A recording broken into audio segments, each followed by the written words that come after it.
Karibu tena Sheria Class. Leo tunayo mada nzuri kabisa kwa masomo yetu ya sheria za masomo ya sheria za masomo ya jinai. Na kama kuna mada ya msingi kabisa ya kujifunza, basi ni hii hapa. Na inasema mada ni parties to a criminal offense. Parties to criminal offense. Kosa la jinai linapokuwa linafanyika, kunaweza kukawa kuna mtu mmoja au zaidi amehusika.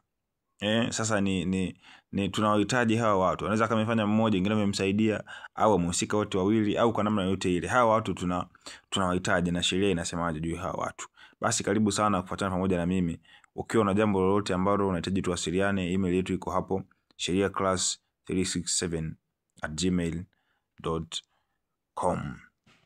Na hii ni kwa ajili ya usaidizi kwenye masomo, kwa ajili ya ushauri kwenye masomo na vitu vingine mbalimbali. Hatutoa huduma za wakili kwa sababu kutoa huduma za wakili basi tutakiwa kwenda moja kwa moja kwenye ofisi ya mawakili kwa ajili ya kwenda kufanya hizo huduma. Halikadhalika pia ambao tunafundisha, hatuwezi kusema moja kwa moja kwamba ni ushauri wa kisheria, lakini yatakusaidia katika kuifahamu sheria ya Tanzania. Mada yetu ya leo ni parties to a criminal offense. Twende moja kwa moja. Kosa la kihalifu linaweza likafanywa na mtu mmoja au zaidi. Na tunasema sio katika kesi chache. Kosa la kihalifu limefanywa na mtu mmoja kwa mikono yake mwenyewe, lakini kuna watu wengine mbalimbali ambao wamesaidia kwa namna moja au nyingine kwenye commission ya hiyo offense au kwenye kufanyika kwa hilo kosa la jinai. Hao tunahitaji. Sasa hao watu ambao wamehusika kwa namna moja au nyingine tunawaita ni parties to a criminal offense. Ni parties to a criminal offense. Tunaenda kuangalia katika somo la leo. Tutaangalia parties to criminal offense kwa England, lakini pia kwa Tanzania. Kwa England kwa sababu tumesema kule ndiko ambako tumejifunza sheria zetu nyingi. Kwa hiyo tutaangalia uzoefu kule ukoje, lakini pia katika nchi ya Tanzania uzoefu ukoje, parties to a criminal offense ni wapi. Naam, sasa kule England kuna parties kama wanne. Party wa kwanza tunasema ni unaccessory before the fact. Party wa pili ni principal offender in the first degree. Party wa tatu ni principal offender in the second degree. Na party wa nne ni unaccessory after the fact. Tupitie mmoja baada ya mwingine uweze kuelewa hawa wakoje na wana play part gani kwenye commission of a criminal offense. Na leo tutatumia watu hawa watatu kama mifano. Tutamtumia Mr. Maholi, Mr. Munene pamoja na Maheja, ambao tutawatumia kama vielelezo kwenye kuelewa zaidi hawa parties to criminal offense ambao tunao kwenye presentation yetu ya leo. Tukianza na party wa kwanza, tunasema ni unaccessory before the fact. Who is he? Tunasema he is the person who is absent at the time of the commission of the offense, but he procures, he counsels, commands or abates another person to commit the offense. Huyu mtu kwa kweli kwenye wakati tukio la kihalifu linafanyika, yeye hakuwepo.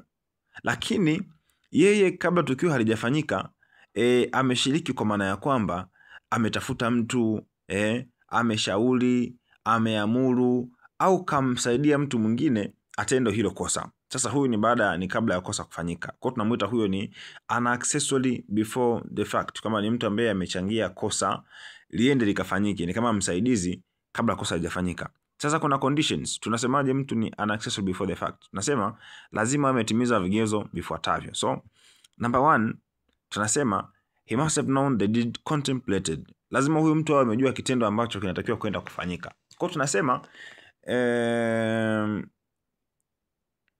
kwenye kuprocure kwake, kwenye kucancel, kwenye kuabate au kwenye kucommand, lazima huyu mtu awe anajua kwamba anachosaidia au anachoabate, anachocommand, anachocancel ni kitendo cha kihalifu.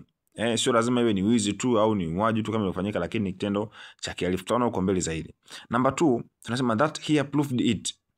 Kwamba anajua kabisa ni tendo la kihalifu, lakini akaliapprove, akakubaliana nalo, akaliamrisha. Number 3, tunasema that such approval acted as an encouragement. Kwamba sasa hiyo approval yake ambayo aliifanya, hiyo command ambayo aliifanya ndio ilikuwa kama inachochea, yani hiyo kitu ndio ilimtia moyo, ilisaidia ile kosa kwenda kufanya nini? Kwenda kutendeka. Cha mwisho tunasema the three elements above, hizo tatu ambazo tumesema hapo juu, were before the crime was committed. Sasa tunasema huko kujua kwake, kuapprove kwake, na hiyo approval kwa encouragement ilikuwa ni kabla kitendo hicho cha kihalifu hakijafanyika. Kitendo kishafanyika, hatuwezi kusema tena huyu ni unaccessory before the fact, kwamba alishauri baada ya kitendo, atakuwa na jina lingine. Lakini basi kabla ya kitendo tunamuita unaccessory before the fact. Mfano sasa, Maholi ni accessory before the fact. Halafu Maheja yeye alitenda lile kosa. Tuseme maybe kosa ni kumuua huyu Munene, the murder of Munene. Kwa hiyo huyu Maholi labda alimcommand Mr. Maheja, au aliprocure, au alimcancel, au alimwabit kwenye kufanyika hilo tendo. Tunasema japokuwa Maheja ndo kafanya hilo kosa, huyu Maholi ni accessory before the fact, kwa sababu kama tulivyomuelezea hapo nyuma. Party aina ya pili tunamuita ni principal offender in the first degree. Tunasema he the person who by his own hands a criminal offense was committed. Huyu sasa ni yule mtu ambaye kwa kweli kwa mikono yake mwenyewe ndio ambaye alitenda ile tendo la nini la kihalifu. Tunaposema mikono hatumaanishi tu just this physical hands, mikono hii ya kushikika au viungo vya kushikika. Sometimes kosa linaweza likafanyika likawa ni by an electronic means. Tuseme labda kosa ambalo lilifanyika ni publishing of false information. Ni kosa ambalo linafanyika kwa njia ya mtandao.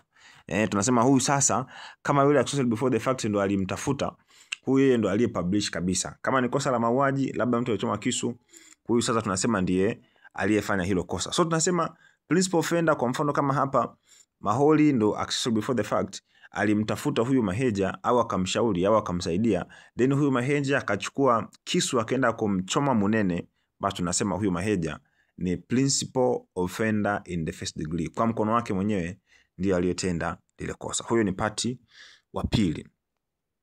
Party wa tatu anaitwa principal offender in the second degree. Bado tupo katika nchi ya England. Tunasema he the one who does not commit the offense by his own hands, but he there at the crime scene to render help the principal offender. Sasa huyu yeye lile kosa hajalitenda kwa mikono yake yeye mwenyewe, lakini kwenye lile tukio ambalo kwenye hiyo sehemu ambapo tukio la kihalifu limefanyika, huyu mtu alikuwepo akimsaidia principal offender in the second degree, in the first degree. Huyo tunamuita principal offender in the second degree. Kwa mfano tukio mfano labda Maholi Maheja ndiye alifanya kazi ya kumuua Munene. Lakini sasa wakati Maheja anamuua Munene, Maholi alikuwa yupo nje kwenye geti anaangalia kuna mtu anapita. Yaani anahakikisha usalama kwamba wasistukiwe katika hilo tukio. So tunasema Maheja ameua, lakini atakuwa ni principal offender in the first degree, lakini Maholi atakuwa ni principal offender in the second degree. Party ya nne, aina ya nne ya party ndio tunamuita unaccessory after the fact. Unaccessory after the fact. Tunasema this the person who was not involved in the crime, but he afterwards took reasonable steps to help the offenders to escape apprehension and the hands of justice. Sasa huyu yeye hakuwepo wakati tukio linafanyika, lakini aliwasaidia hawa wahalifu waliotenda tendo kuhakikisha kwamba mikono ya sheria haiwafikii, yani hawajibichi kisheria kwa kile ambacho wamekifanya. Tunasema kwa mfano Maheja amemuua Munene. Maheja tunasema ni principal offender. Lakini alivyomuua Munene, huyu Maholi akachukua kisu alichomuulia, akachukua kisu ambacho Maheja amekitumia kumuua Munene, akakificha. Na akafanya pia kazi nyingine ya kumchukua Maheja na kumsafirisha kwenda kumficha huko kijijini. Kwa hiyo tunasema huyu mtu hakuwa anajua mwanzoni kilichotokea. Yes, hakushiriki moja kwa moja kwenye kilichotokea. Sio kujua ni jambo lingine. Hakushiriki moja kwa moja kilichotokea, lakini basi ameshiriki kwenye kumsaidia Maheja asikumbane na mkono wa sheria kwa kile kitu ambacho amefanya. Kwa hiyo tunasema Maholi ni an accessory after the fact. Tuje kwenye nchi yetu ya Tanzania. Tuna parties wa aina ngapi kwenye criminal offense? How many parties do we have in a criminal offense in Tanzania? Now in Tanzania tunao parties wawili tu. Tofauti na kule England kwamba wako wanne, hapa ni wawili tu, ni principal offender wa kwanza na wa pili ni unaccessory after the fact. Unaccessory after the fact. Principal offender anakuaje kwa Tanzania? Now, principal offender kwa Tanzania yupo tunampata under section 22 of the Penal Code, Cap 16 revised edition of 2023. Hii sheria tunaita Kiswahili kanuni ya adhabu, kifungu cha 22. Sasa principal offender amedefiniwaje? Tunamwangalia hapa. Amedefiniwa kwenye mazingira kadhaa. Hiyo section inasema kwamba watu wote kwenye mazingira ambao nitataja hapa chini, wote hawa ni principal offender. Mtu wa kwanza ni a person who actually does the act or make the omission. Huyu ni yule ambaye sasa ndo tunasema kwa mikono yake mwenyewe kafanya kile kitendo. Tungekuwa English tungemuita ni a principal offender in the first degree. Kwa Tanzania huyu naye pia ni principal two offender. Mtu wa aina ya pili tunasema a person who aids or abets another person to commission. Huyu alimsaidia mtu fulani katika kutenda hilo kosa kwa namna moja au nyingine. Kwa England kule tunaweza tukasema huyu ni principal offender in the second degree. Alitoa msaada kwa namna fulani japo hakufanya kitendo cha kihalifu yeye mwenyewe. Kwa Tanzania hakuna cha second degree. Bado yeye pia ni principal offender. Then kuna mtu mwingine ambaye tunasema he does the act of the omission for the purpose of furtherance of that act. Kwamba yeye alitenda kitendo fulani au hakutenda kitu fulani ili huo uhalifu utokee, naye pia ni yule principal offender. Now mtu wa nne tunasema ni a person who counsel or procure another person to commit the offense. Yeye sasa ni huyu alishauri, labda alitafuta mtu au alifanya namna yoyote kwa ajili ya commit offense. Huyu kwa England tunaweza tukamuingiza kama an accessory before the fact. Kwa Tanzania huyu bado ni principal offender. Kwa ukiangalia vizuri section 22 of the Penal Code, utaona ya kwamba wale parties watatu wa mwanzo, an accessory before the fact, principal offender in the first degree na principal offender in the second degree, wote hawa kwa Tanzania ni principal offender. Na ukisoma vizuri section ya 22 mpaka 24 ya Penal Code, utaona ya kwamba wote hawa degree yao ya kukosa ya kukosa ni ile ile, na hata adhabu yao ambao watapata ni ile. Kwa hiyo kwa Tanzania huyo ndo principal offender. Principal offender. So tunasema kwa mfano labda Maheja ndo alifanya kosa, ndo alimuua Munene. Mahori huyu labda ndo aliyemtafuta Maheja akamuue, au labda Mahori huyu labda ndo aliyekuwepo akimsaidia Maheja kwenda kuhakikisha anaua vizuri. Wote hawa kwenye Tanzania tunasema both of them they are principal offenders. Aina ya pili tunamuita an accessory after the fact. So an accessory after the fact na hiyo tulimuona katika hata kule England, amedefiniwa vizuri kwamba ni mtu ambaye yeye hakushiriki tukio lakini kamsaidia amewasaidia hawa wahalifu waliofanya hicho kitendo kwa ajili ya kuhakikisha wana escape mikono ya sheria. Na kwa Tanzania an accessory after the fact amekuwa chini under section 387 sub 1 of the Penal Code. Na huyu amedefiniwa hapa. So Penal Code imemdefine kama a person who receives or assists another who is to his knowledge guilty of an offense in order to enable him to escape punishment. Ni mtu ambaye anampokea au anamsaidia mtu mwingine ambaye anafahamu kabisa kwamba ametenda tendo fulani la kihalifu ili aepuke adhabu au aepuke mikono ya sheria. Kwa hiyo utaona kwenye hii definition tu ya an accessory after the fact ambayo imekuwa defined under section 387 sub 1 ya Penal Code, kuna element kadhaa ambazo vinakuwepo ili mtu awe ani accessory after the fact. Ya kwanza kama tulivyosema, huyu mtu ni kwamba ni lazima awe anajua kwamba kuna tendo limefanyika, kwamba this person must have known that a criminal offense was committed by such people. Alikuwa anafahamu kwamba imefanyika. Jambo la pili ni kwamba that such person received or assisted those people who is to his knowledge were guilty of such an offense. Kwamba element ya pili ni kwamba aliwapokea hawa watu ambao wamefanya wamefanya hilo kosa. Anawafahamu, amewapokea, mbali na kwamba anafahamu kwamba amefanya kosa.